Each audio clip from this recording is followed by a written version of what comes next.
Le vrai virus que la Chine nous a transmis n'est pas le Covid-19, c'est TikTok. Bon, je vais pas vous faire l'insulte de vous présenter TikTok. Vous le connaissez sûrement déjà très bien. Maintenant, non, TikTok n'est pas la pire chose au monde. Je ne dis pas que c'est la meilleure, mais à un moment, vous ne pouvez pas rester binaire dans vos choix et opinions. Alors, aujourd'hui, on va répondre à ces 3 questions. En quoi peut-il être considéré comme moyen de gagner de l'argent? Et quelles sont les limites? En quoi TikTok peut être considéré comme une arme de la Chine pour vaincre l'Occident? Et comment a-t-il fait pour être aussi à la fois populaire, addictif et détesté? Tous d'abord un peu d'histoire. L'ancêtre de TikTok, Musical.ly, avait été créé à Shanghai en 2014 par Alex Zhu et Lulu Yang. Leur objectif, créer une plateforme de partage de vidéos et de musique. En 2016, alors que Musical.ly continuait de se développer, notamment en Occident, une autre application fait son apparition, Douyin, une application produite par la société chinoise ByteDance.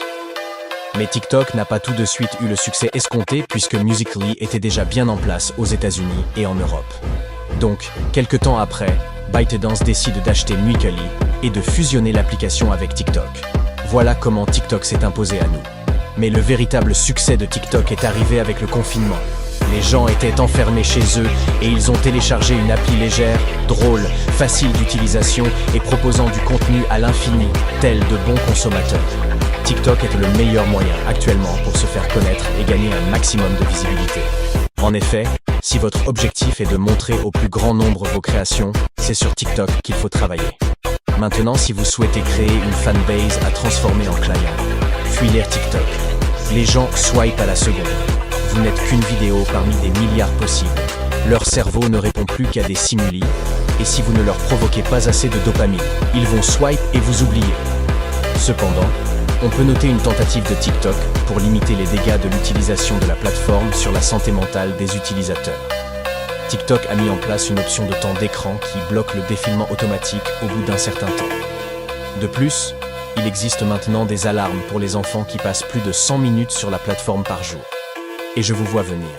En bloquant le défilement automatique, l'utilisateur aura envie de retourner sur la plateforme dès que possible. C'est la même chose quand tes parents te privent de quelque chose. Tu as juste encore plus envie de consommer la chose. Bah. Oui, c'est vrai. Vous avez raison. Il y a un moment, je ne peux plus rien dire. De plus, il faut savoir que TikTok a pris toutes ces mesures seulement sous la pression de son public soucieux, de sa propre santé mentale. Et pour revenir à l'opportunité pour les créateurs de contenu, il faut savoir que TikTok stocke les informations financières de tous les créateurs de contenu rémunérés, y compris celles du TikTok Creator Fund, sur des serveurs en Virginie, à Singapour, et pour ce qui est des infos les plus sensibles, en Chine. Bon, ok, TikTok peut être un bon moyen de se lancer sur les réseaux, en échange de sa vie privée et de sa santé mentale. Maintenant que répondre à ceux qui considèrent l'application comme une arme de la Chine pour faire tomber l'Occident? Eh bien, TikTok a été créé à 100% par des Chinois. Et comme toutes les entreprises chinoises, ByteDance compte dans ses rangs un comité interne du Parti communiste chinois. Cela signifie que les données des utilisateurs sont potentiellement accessibles par ce dernier, malgré que TikTok affirme qu'ils peuvent le faire, mais qu'ils ne le feront pas. Il y a 2 ans, en toute discrétion, TikTok a mis à jour ses conditions d'utilisation, lui permettant de recueillir des données supplémentaires encore. Non, ce ne sont pas uniquement la géolocalisation, les rendez-vous, l'adresse du domicile, la famille, etc. Non, ça va beaucoup plus loin. Car TikTok utilise la technologie de biométrie pour identifier votre empreinte faciale et vocale. Les empreintes faciales de TikTok peuvent servir à un éventail très large d'utilisation, allant de quelque chose de bénin tel que l'accès sécurisé à l'application, à monstrueuse, telle que la surveillance de masse, non plus qu'en Chine, mais partout à travers le monde. Voilà une bonne arme de persuasion pour la Chine. Et ce n'est pas tout. TikTok utilise ces données pour alimenter son algorithme, qui nous présente ensuite du contenu personnalisé. Cela peut sembler inoffensif, mais cela crée une bulle d'information dans laquelle nous sommes constamment exposés à des idées similaires, limitant ainsi notre diversité d'opinions. Selon vous, quelle est l'arme de guerre la plus puissante de cette génération? Celle qui peut diviser un pays, gâcher toute une génération ou répandre les mauvaises énergies partout? La réponse: les réseaux sociaux. La Chine a le pouvoir d'influencer des millions de personnes via TikTok, à l'aide par exemple de la censure de certains contenus qui pourraient déplaire au gouvernement chinois, qui soulèvent des inquiétudes quant à la liberté d'expression et à la désinformation. Ou encore de l'abrutissement total des populations, incapables de se former ou de faire quoi que ce soit, paralysées, détruits, et puis finalement presque atomisés. Résultat, le Parti communiste chinois contrôle les nouvelles générations. En Occident, des enfants sont poussés à participer à des jeux dangereux qui ont déjà causé plusieurs décès. Alors qu'en Chine, les enfants sont encouragés à se pencher sur les études pour en faire de véritables petits génies, c'est à glacer le sang. Bon, c'est bon, je vous ai bien refroidi, on continue. Maintenant, comment a-t-il fait pour être aussi à la fois populaire, addictif et détesté ? Sachez tout d'abord que ces sièges sociaux ont été exportés de la Chine afin de mieux répondre à ses besoins commerciaux. ByteDance souhaite aligner les besoins des entreprises directement sur les marchés touchés par ces services. Voilà la raison de son impact en Occident. Il est intéressant de comprendre pourquoi l'application a-t-elle été appelée ainsi.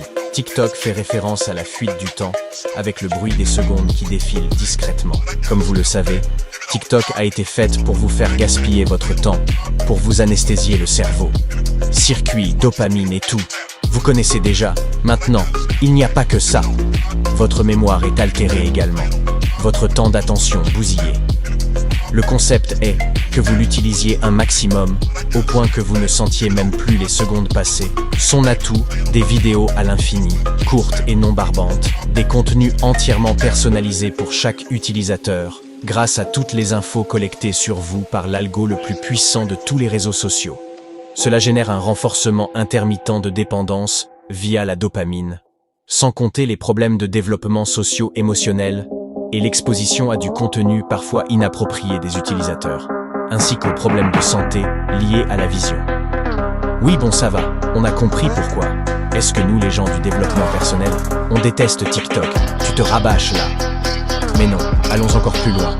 Les réseaux sociaux collectent les données de votre téléphone même quand vous n'ouvrez pas les apps. Et oui, des données telles que celles provenant de votre caméra. Il est possible de détecter chaque tapotement de l'utilisateur, incluant ceux du clavier. Ces apps ont donc accès à vos mots de passe et vos identifiants bancaires. Youpi! Bon allez, j'ai fini cette vidéo, n'était une vidéo dopamine détox. Gardez en tête que TikTok, malgré beaucoup de défauts liés à la vie privée ou la santé mentale, reste un réseau social puissant capable de vous propulser. Les réseaux peuvent vous détruire, mais également vous construire. La preuve, vous consommez du développement personnel. Apprendre des conseils, c'est bien, les appliquer c'est mieux.